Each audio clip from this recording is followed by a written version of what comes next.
Wangari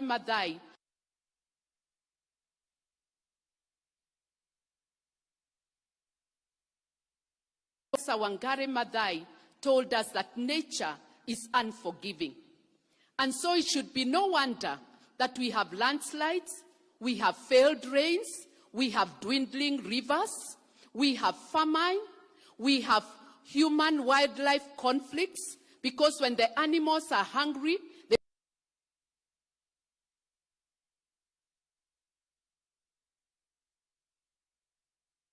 Wangari Maathai told us that nature is unforgiving.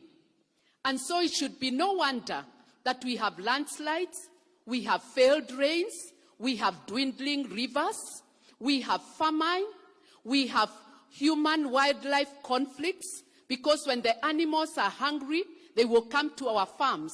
When we are encroached in their territory, they don't give up easily. We have pastoralist communities clashing because of the scarcity of pasture and water.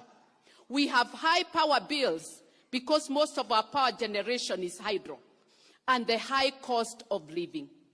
All this results in distress for all of God's creation, for men, for animals, and for plants alike. Our Nairobi used to be called the green city in the sun. I wonder if it is that anymore. Somebody described it as a concrete jungle. High temperatures because of fewer green spaces, because of pollution, because of garbage. Now, paradise, in a sense, can be restored. Some parents have actually sought to restore paradise by naming their children names like heaven, and I even know a girl called Eden. And so in our hearts, we have that desire to recapture what we had in the beginning. And my proposition to you today is that God is seeking co-laborers, people to work alongside him in the work of restoration. His own agents, not just to restore nature, but most importantly, to restore people. As the CEO has reminded us, every restoration begins with the restoration of character.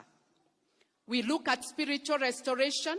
I'll just quote the scriptures quickly. Matthew 28:19, where we are told, "Go ye and make disciples of all nations." And that tells us, teach them to obey everything that God has commanded.